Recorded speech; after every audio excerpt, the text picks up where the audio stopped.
मानव जीवन में आदतों का प्रभाव उतना ही गहरा है जितना एक नदी के बहाव का उस पर बहने वाली नाव पर होता है। और यही बात जेम्स क्लियर अपनी किताब एटॉमिक हैबिट्स के पहले अध्याय में बेहद सरल लेकिन प्रभावशाली तरीके से समझाते हैं, जहां वे यह बताते हैं कि हमारी जिंदगी अचानक विशाल बदलावों से नहीं बल्कि छोटी छोटी आदतों के निरंतर दोहराव से बनती और बदलती है। और यह विचार उतना ही सच है जितना यह तथ्य कि सूरज हर रोज निकलता है। शुरुआत में पुस्तक लेखक ब्रिटिश साइकिलिंग टीम का उदाहरण देकर बताते हैं कि यह टीम 2 दशकों तक बिल्कुल औसत रही।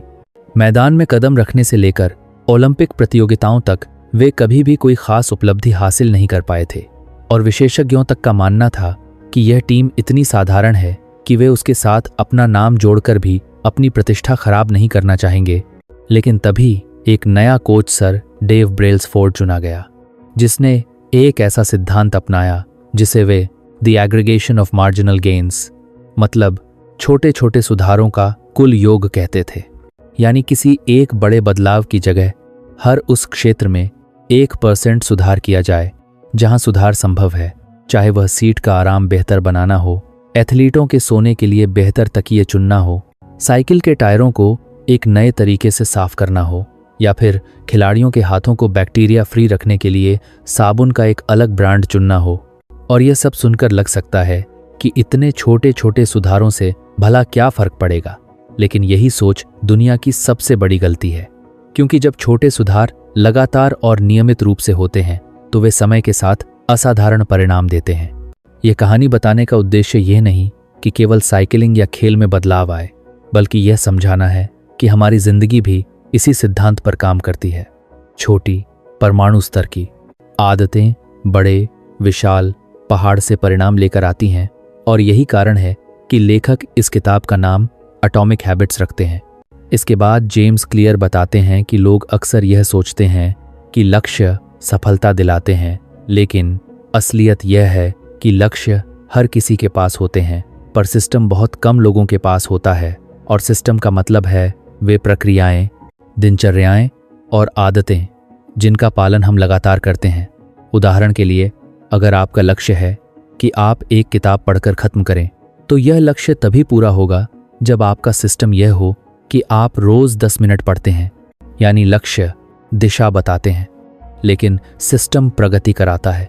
लक्ष्य प्रेरणा देते हैं, लेकिन सिस्टम परिणाम देते हैं। और इसी विचार को आगे बढ़ाते हुए लेखक बताते हैं कि यदि कोई व्यक्ति हर दिन 1% बेहतर हो जाए तो 1 साल में वह व्यक्ति 37 गुना बेहतर बन जाता है, जबकि यदि वह रोज 1% बदतर होता रहे तो वर्षों में उसकी क्षमता लगभग 0 हो जाती है।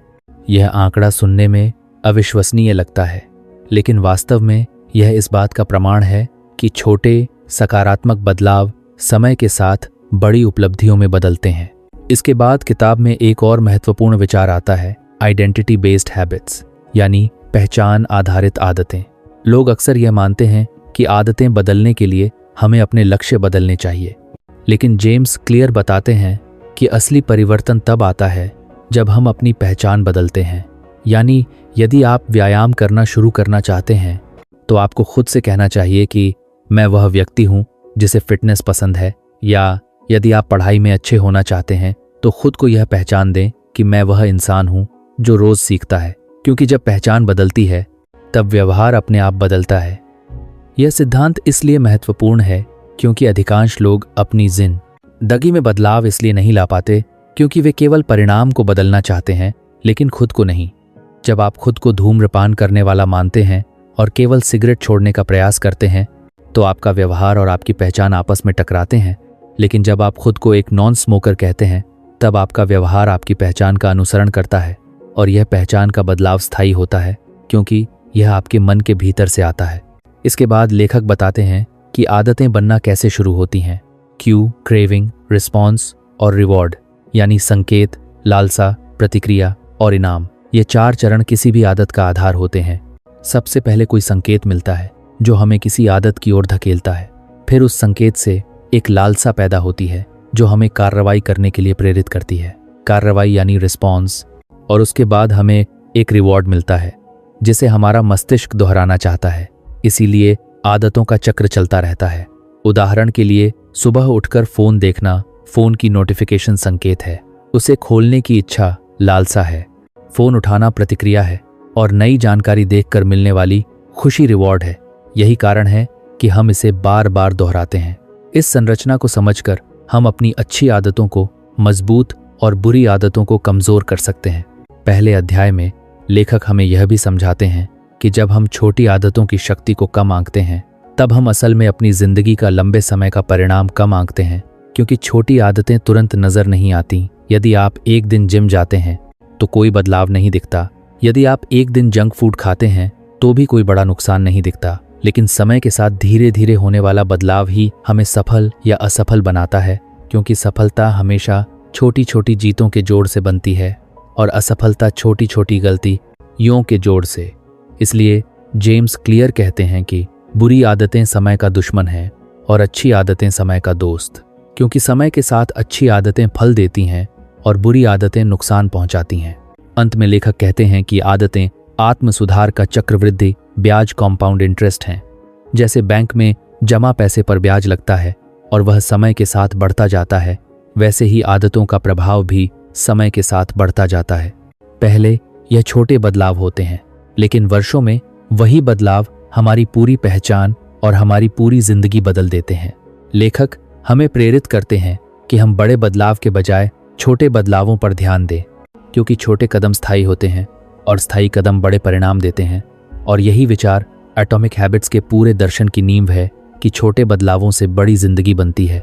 एटॉमिक हैबिट्स के दूसरे अध्याय में जेम्स क्लियर आदतों की शक्ति को और अधिक गहराई से समझाते हुए हमें बताते हैं कि हमारी जिंदगी किन अदृश्य शक्तियों से बनी होती है और कैसे हमारी छोटी छोटी आदतें समय के साथ हमें महान ऊंचाइयों पर ले जा सकती हैं या फिर धीरे धीरे हमारी क्षमता को खत्म कर सकती हैं। और लेखक इस अध्याय में एक बहुत महत्वपूर्ण अवधारणा पेश करते हैं, जिसे वे प्लेटो ऑफ लेटेंट पोटेंशियल यानी छिपी हुई संभावनाओं का पठार कहते हैं। यह वह अवस्था है जहां हम मेहनत करते रहते हैं, लगातार किसी लक्ष्य के लिए प्रयास करते रहते हैं, लेकिन हमें कोई परिणाम दिखाई नहीं देता और हम सोचते हैं कि शायद यह रास्ता गलत है, शायद यह मेहनत कभी काम नहीं आएगी। लेकिन वास्तव में ऐसा नहीं होता। वास्तव में हम एक ऐसी चुपचाप चल रही प्रक्रिया से गुजर रहे होते हैं जो भीतर ही भीतर हमें सफलता के बेहद करीब ले जा रही होती है। ठीक वैसे ही जैसे बर्फ को पिघलाने के लिए पहले 25 डिग्री तापमान तक गर्मी दी जाती है, लेकिन बर्फ 31 डिग्री तक भी नहीं पिघलती, और जैसे ही तापमान 32 डिग्री पर पहुंचता है बर्फ अचानक पिघलनी शुरू हो जाती है। हम सोचते हैं कि पिघलना 32 पर शुरू हुआ, लेकिन वास्तव में यह परिणाम उन सारे तापमानों के लगातार बढ़ने की वजह से हुआ। और यही बात आदतों पर भी लागू होती है। कई बार हम महीनों तक कोशिश करते रहते हैं, लेकिन कोई बड़ा बदलाव नहीं दिखाई देता, और फिर अचानक एक दिन ऐसा आता है जब सब कुछ बदल जाता है। और यही अचानक दिखने वाला बदलाव वास्तव में लंबे समय से किए जा रहे छोटे छोटे प्रयासों का परिणाम होता है। लेखक कहते हैं कि यही वजह है कि अधिकतर लोग अपनी आदतें बदलने में असफल हो जाते हैं, क्योंकि वे वैली ऑफ डिसअपॉइंटमेंट यानी निराशा की घाटी में फंस जाते हैं, जहां प्रयास तो चलता रहता है लेकिन परिणाम नहीं दिखता, और हम सोचते हैं कि शायद यह सब व्यर्थ है। लेकिन अगर हम धैर्य रखें और अपनी आदतों को जारी रखें तो एक समय ऐसा आता है जब हमारी मेहनत और हमारी पहचान नए स्तर पर पहुंच जाती है, और अचानक हमें उन प्रयासों के फल दिखने लगते हैं जिन्हें हम कभी बेकार समझ रहे थे। लेखक इस अध्याय में यह भी समझाते हैं कि आदतें बनाने का असली उद्देश्य केवल बाहर के परिणामों को बदलना नहीं है, बल्कि खुद को बदलना है, अपनी पहचान को बदलना है। और यह पहचान तभी बदलती है जब हम अपनी आदतों को निरंतर दोहराते हैं।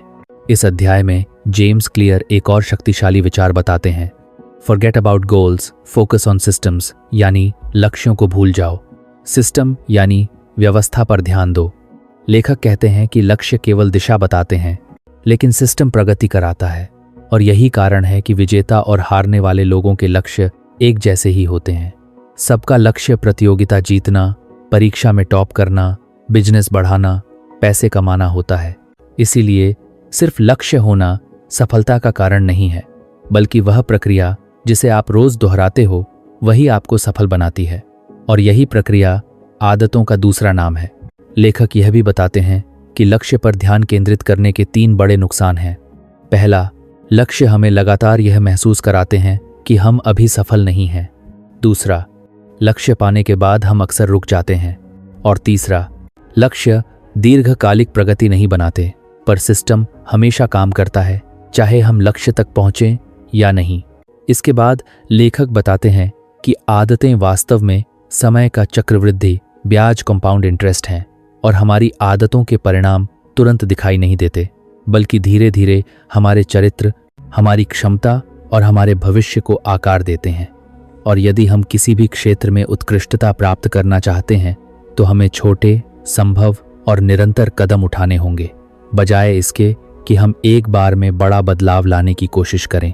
उदाहरण के लिए, यदि कोई व्यक्ति फिट होना चाहता है और वह अचानक एक ही दिन में 100 पुशअप्स करने की कोशिश करता है तो वह जल्दी थक जाएगा और छोड़ देगा।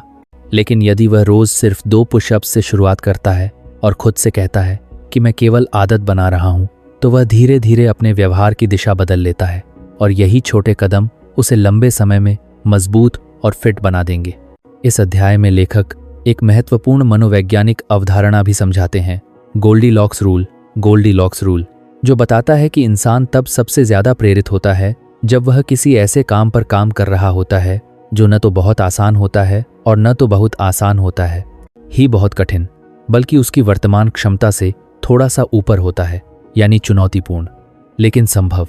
इसलिए यदि आप किसी आदत को बनाना चाहते हैं तो आपको ऐसी आदतों से शुरुआत करनी चाहिए जो आपकी क्षमता के अनुरूप हों और फिर धीरे धीरे कठिनाई बढ़ाते चलें। यदि काम बहुत कठिन होगा तो आप थक जाओगे और छोड़ दोगे, और यदि बहुत आसान होगा तो उसमें उत्साह नहीं रहेगा। इसलिए संतुलन बहुत ज़रूरी है। लेखक यह भी बताते हैं कि जब हम आदतें बनाते हैं तो हमें अपने वातावरण यानी एनवायरनमेंट को भी अपने पक्ष में बनाना होता है, क्योंकि इंसान अपनी आदतों से ज़्यादा अपने वातावरण का अनुसरण करता है। यदि आपका फ़ोन आपके पास है तो आप उसे उठाए बिना नहीं रह पाएंगे। यदि आपके कमरे में जंक फूड रखा है तो आप उसे खा ही लोगे। अगर आपकी किताबें दिखाई दे रही हैं और आपके पास शांत जगह है तो आप पढ़ने बैठ जाओगे। इसीलिए वातावरण को ऐसा बनाओ कि वह आपको अच्छी आदतों की ओर धकेले और बुरी आदतों से दूर रखे। यही कारण है कि लेखक कहते हैं कि environment is the invisible hand that shapes human behaviour, यानी वातावरण वह अदृश्य हाथ है जो हमारे व्यवहार को नियंत्रित करता है। अंत में लेखक यह बताते हैं कि आदतें असल में हमारी पहचान को आकार देती हैं और हमारी पहचान हमारी आदतों से बनती है। दोनों एक दूसरे को लगातार मजबूत करते हैं और यह चक्र इतना शक्तिशाली है कि यदि हम इसे समझ लें तो हम अपनी पूरी जिंदगी को अपनी इच्छानुसार बदल सकते हैं। इसलिए लेखक हमें सलाह देते हैं कि हम छोटे कदमों से शुरुआत करें, लगातार बने रहें, अपनी प्रगति पर विश्वास रखें और अपने पहचान को अपने लक्ष्य से ऊपर रखकर ऐसी आदतें बनाएं जो हमें वह व्यक्ति बनाएं जो हम बनना चाहते हैं। और यही एटॉमिक हैबिट्स का असली जादू है, धीमे, छोटे, लगातार कदमों से अपने बड़े सपनों को पूरा करना। एटॉमिक हैबिट्स के 3रे अध्याय में जेम्स क्लियर यह समझाने पर ध्यान देते हैं कि एक आदत कैसे बनती है और आदतों के पीछे की वैज्ञानिक प्रक्रिया क्या है, और वे शानदार तरीके से बताते हैं कि इंसान का व्यवहार मूल रूप से संकेत, लालसा, प्रतिक्रिया और इनाम, इन 4 तत्वों पर आधारित होता है जिन्हें वे the 4 laws of behaviour change की नींव मानते हैं। और इस अध्याय का फोकस इन 4 चरणों की गहराई को समझकर यह जानना है कि आदतें वास्तव में क्यों टिकती हैं और क्यों टूट जाती हैं। लेखक बताते हैं कि आदतों का चक्र हैबिट लूप बहुत सरल है। सबसे पहले क्यू यानी कोई संकेत हमें किसी व्यवहार को शुरू करने के लिए प्रेरित करता है। यह संकेत किसी भी चीज से ट्रिगर्ड हो सकता है, जैसे सुबह उठकर मोबाइल स्क्रीन की रोशनी, ऑफिस पहुंचते ही चाय की खुशबू या तनाव होने पर कुछ मीठा खाने की इच्छा। फिर आता है क्रेविंग यानी उस संकेत से पैदा होने वाली लालसा। यह लालसा जरूरी नहीं कि चीज के लिए हो, बल्कि उस भावना के लिए होती है जो आपको वह चीज दिलाती है, जैसे चॉकलेट का स्वाद नहीं बल्कि उससे मिलने वाली राहत या खुशी। इसके बाद तीसरा चरण है रिस्पॉन्स यानी हमारी प्रतिक्रिया, जिसमें हम वास्तव में कोई काम करते हैं, फोन उठाना, सिगरेट पीना, एक्सरसाइज करना, चाय बनाना आदि। और अंत में आता है रिवॉर्ड यानी इनाम। हमारी आदत तभी मजबूती से बनती है जब हमें किसी व्यवहार के बदले में इनाम मिलता है, क्योंकि इनाम मस्तिष्क के प्लेजर सिस्टम को एक्टिवेट करता है और डोपामीन जैसे न्यूरोट्रांसमीटर्स रिलीज होते हैं, जिससे दिमाग इस व्यवहार को दोहराने के लिए प्रेरित होता है।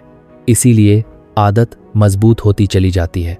लेखक बताते हैं कि संकेत कुएं को समझना बहुत ज़रूरी है, क्योंकि बिना संकेत के कोई आदत शुरू ही नहीं होती। संकेत ही वह चिंगारी है जो व्यवहार की आग जलाती है। और इसलिए यदि हम नई आदत बनाना चाहते हैं तो हमें संकेतों को अपने पक्ष में सेट करना होगा। जैसे यदि आप प्रतिदिन किताब पढ़ने की आदत बनाना चाहते हैं तो आपको किताबों को ऐसी जगह रखना चाहिए जहां वे दिखाई दें, क्योंकि जो चीज़ दिखती है वही याद आती है और जो याद आती है वही होती है। यही कारण है कि एनवायरनमेंट डिज़ाइन आदतों के निर्माण में बेहद महत्वपूर्ण भूमिका निभाता है। अगर आपका वातावरण आपको अच्छी आदतों की याद दिलाएगा तो आपके अंदर अच्छी आदतों के लिए क्रेविंग पैदा होगी। इसके बाद लेखक लालसा क्रेविंग के बारे में बताते हैं और कहते हैं कि क्रेविंग के बिना कोई भी व्यवहार कभी आदत नहीं बन सकता। क्रेविंग वह मानसिक अवस्था है जो हमें बताती है कि इस चीज़ या व्यवहार से हमें आनंद, राहत, आराम, ऊर्जा या खुशी मिलेगी। वास्तव में हमारा दिमाग किसी चीज़ की नहीं बल्कि उस भावना की क्रेविंग करता है जो वह चीज़ देती है। जैसे आप कॉफ़ी के स्वाद की नहीं बल्कि अलर्टनेस और फ्रेशनेस की क्रेविंग करते हैं। आप सोशल मीडिया के पोस्ट या रील्स की क्रेविंग नहीं करते बल्कि उस क्विक डोपामीन हिट की क्रेविंग करते हैं जो आपको स्क्रॉल करते समय मिलता है। इसलिए लेखक कहते हैं कि यदि आप किसी अच्छी आदत को मजबूत बनाना चाहते हैं तो आपको उसे आकर्षक, अट्रैक्ट बनाना होगा। जैसे पढ़ाई को मज़ेदार बनाना, एक्सरसाइज को गेम की तरह बनाना, मेडिटेशन को आरामदायक माहौल में करना या प्रोडक्टिव काम करते समय अपनी पसंद का संगीत सुनना, क्योंकि अट्रैक्टिव बिहेवियर ही क्रेविंग पैदा करता है और क्रेविंग ही आदतों को मजबूत करती है। अब आता है तीसरा चरण, प्रतिक्रिया, रिस्पॉन्स, जो असल में वह व्यवहार है जिसे हम करते हैं। लेखक बताते हैं कि हम रिस्पॉन्स तभी कर पाते हैं जब हमारे पास 3 चीज़ें हों: कौशल, स्किल, क्षमता, कैपेबिलिटी, और उपलब्धता, एक्सेस। अगर आपके पास योग सीखने का कौशल नहीं है, या आपके पास समय नहीं है, या आपके पास योगा मैट तक नहीं है, तो भले ही आपको योग की क्रेविंग हो, आप आदत को दोहरा नहीं पाएंगे। इसलिए आदतों को आसान बनाना ज़रूरी है। जैसे जिम बहुत दूर है तो घर में डंबल रखो। मेडिटेशन करना मुश्किल लगता है तो सिर्फ 2 मिनट से शुरू करो। किताब पढ़ने की आदत नहीं बन रही तो केवल 1 पेज पढ़ने का नियम बनाओ। जब रिस्पॉन्स आसान होता है तो हमारा दिमाग उसे ज़्यादा बार दोहराता है और आदत आसानी से बनती है। किताब पढ़ने की आदत सिलकरता। अब आता है इनाम, रिवॉर्ड, जो आदतों का सबसे महत्वपूर्ण हिस्सा है। बिना रिवॉर्ड के कोई भी वह व्यवहार जीवित नहीं रह सकता। रिवॉर्ड वही है जो हमारे दिमाग को बताता है कि हाँ, यह काम दोबारा करना चाहिए। और रिवॉर्ड डोपामीन के माध्यम से हमारे मस्तिष्क को संकेत देता है कि यह व्यवहार प्लेजेंट है, सैटिस्फाइंग है और इसे दोहराना चाहिए। इसलिए लेखक कहते हैं कि अच्छी आदतों को रिवॉर्डिंग बनाओ। जैसे एक्सरसाइज के बाद अपनी मनपसंद हेल्दी स्मूदी लो, पढ़ाई के बाद 5 मिनट अपने मनपसंद वीडियो देखो, मेडिटेशन के बाद अपनी मनपसंद चाय पी लो। रिवॉर्ड आपके दिमाग में हैबिट लूप को पूरा करता है और आदत को स्थायी बनाता है।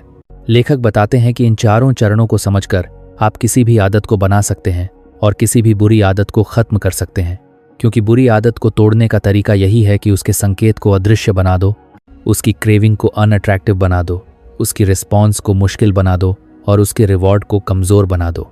जैसे यदि आप सोशल मीडिया छोड़ना चाहते हैं तो उसका संकेत मिटाओ, मोबाइल को दूसरे कमरे में रखो, लॉगिन हटाओ, नोटिफिकेशंस बंद करो, टाइम लिमिट लगाओ, फिर क्रेविंग कम होगी, रिस्पॉन्स कठिन होगा और रिवॉर्ड कमज़ोर पड़ जाएगा। इस अध्याय में लेखक यह भी स्पष्ट करते हैं कि आदतें केवल व्यवहार नहीं हैं, वे आपकी पहचान, आइडेंटिटी का हिस्सा हैं। हर बार जब आप किसी अच्छी आदत को दोहराते हैं तो आप अपने दिमाग को यह मैसेज देते हैं कि मैं वह व्यक्ति हूँ जो यह काम करता है। और हर बार जब आप किसी बुरी आदत से बचते हैं तो आप अपने दिमाग को यह मैसेज देते हैं कि मैं वह व्यक्ति नहीं हूँ जिसे इस आदत की ज़रूरत है। और यह पहचान धीरे धीरे मजबूत होती चली जाती है और फिर आपकी हैबिट्स, आपकी आइडेंटिटी, आपका एनवायरनमेंट और आपका बिहेवियर एक दूसरे को रीइंफोर्स करते हैं। यही आदतों की शक्ति है। जेम्स क्लियर यह भी बताते हैं कि आदतें बनाने का असली खेल कंसिस्टेंसी का है ना, कि इंटेंसिटी का छोटे काम रोज करो, बड़े काम कभी कभी नहीं। हर दिन एक छोटा कदम चलो। बड़ी छलांग की कोई ज़रूरत नहीं, क्योंकि मस्तिष्क निरंतरता से सीखता है और कंटिन्यूटी ही हैबिट लूप को मजबूत बनाती है। यह अध्याय हमें यह समझाता है कि आदतें जादू नहीं हैं, न ही वे रहस्यमय शक्ति हैं। वे केवल 4 सरल चरणों का विज्ञान है, और यदि हम इस विज्ञान को समझ लें तो हम न केवल अच्छी आदतें बना सकते हैं, बल्कि अपनी जिंदगी को अपनी इच्छाओं के अनुसार पूरी तरह बदल सकते हैं। एटॉमिक हैबिट्स के 4थे अध्याय में जेम्स क्लियर बहुत गहराई से समझाते हैं कि आदतें केवल इसलिए नहीं बनती क्योंकि हम उन्हें बार बार करते हैं, बल्कि इसलिए बनती हैं क्योंकि हमारा एनवायरनमेंट यानी वातावरण हमारे व्यवहार का अदृश्य नियंत्रक होता है। और यह अध्याय आदतों की मनोविज्ञान से अधिक एनवायरनमेंट डिजाइन के विज्ञान पर आधारित है। लेखक कहते हैं कि मनुष्य स्वयं को बहुत शक्तिशाली समझता है, लेकिन वास्तविकता यह है कि हमारा वातावरण, हमारा कमरा, हमारी चीज़ों की व्यवस्था, हमारी दिनचर्या, हमारे आसपास का माहौल, यह सब कुछ हमारी आदतों को बनाने और बिगाड़ने में केंद्रीय भूमिका निभाता है। और हम चाहे जितने भी मजबूत इरादे रखें, यदि हमारा एनवायरनमेंट सही नहीं है तो हमारे इरादे कमज़ोर पड़ जाते हैं। उदाहरण के लिए, यदि आपकी मेज पर मोबाइल रखा है तो आप उसे उठाने से खुद को रोक नहीं पाएंगे, लेकिन यदि मोबाइल दूसरे कमरे में रखा है तो आप उसे बिना किसी ज़रूरत के नहीं उठाएंगे। यह कोई इच्छा की मजबूती नहीं, बल्कि एनवायरनमेंट की स्मार्ट डिज़ाइन है। लेखक इस अध्याय में इसी विचार को विस्तार से बताते हुए कहते हैं कि environment is the invisible hand that shapes human behaviour, यानी वातावरण वही अदृश्य हाथ है जो हमारे व्यवहार को आकार देता है।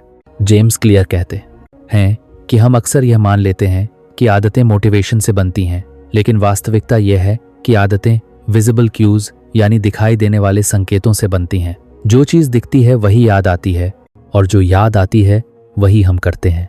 इसलिए अगर आप चाहते हैं कि आप रोज़ पानी पिए तो अपने सामने पानी की बोतल रखो। अगर आप चाहते हैं कि आप रोज़ किताब पढ़ें तो किताब अपने बेड पर या टेबल पर नज़र आने वाली जगह पर रखो। अगर आप टीवी कम देखना चाहते हैं तो रिमोट को छुपा दो या टीवी को कम आकर्षक बनाओ। एनवायरनमेंट डिज़ाइन का यही मतलब है कि आप अपने आसपास चीज़ों को ऐसे सेट करें कि अच्छी आदतें खुद आसान लगें और बुरी आदतें मुश्किल या अदृश्य हो जाएं। लेखक इस अध्याय में यह भी बताते हैं कि इंसान दृश्य संकेतों पर बहुत निर्भर करता है, और यह आदतों का मूल कारण है। जैसे ही हम किसी वस्तु को देखते हैं, हमारा दिमाग उससे संबंधित पूरे व्यवहार को एक्टिवेट कर देता है। जैसे चिप्स का पैकेट दिखा तो खाने की क्रेविंग शुरू, फ़ोन दिखा तो सोशल मीडिया खोलने की क्रेविंग, बिस्तर दिखा तो सोने की इच्छा। इसलिए लेखक कहते हैं कि make the cues of good habits obvious, यानी अगर आप अच्छी आदतें बनाना चाहते हैं तो उनके संकेतों को जितना हो सके उतना स्पष्ट और दिखने योग्य बनाओ। और यदि आप किसी बुरी आदत को ख़त्म करना चाहते हैं तो उसका संकेत हटाओ, कमज़ोर करो, अदृश्य करो, क्योंकि संकेत नहीं होगा तो क्रेविंग नहीं होगी, क्रेविंग नहीं होगी तो रिस्पॉन्स नहीं होगा और रिवॉर्ड नहीं मिलेगा, और इस तरह बुरी आदत ख़त्म हो जाएगी। इस पूरी किताब की यात्रा के बाद हम एक ऐसी सच्चाई के करीब पहुंचते हैं जिसने दुनिया भर के लाखों लोगों की जिंदगी बदली है। और वह सच्चाई यह है, जीवन में बदलाव किसी एक बड़े कदम से नहीं आता, बल्कि हर दिन उठाए जाने वाले छोटे छोटे कदमों से आता है। एटॉमिक हैबिट्स हमें यह एहसास कराती है कि हमारी आदतें ही हमारी किस्मत बनाती हैं। हम आज जो हैं वह हमारी कल, परसों और पिछले साल की दोहराई हुई छोटी आदतों का परिणाम है, और हम कल क्या बनेंगे यह इस बात पर निर्भर करता है कि आज हम कौन सी आदतें चुनते हैं।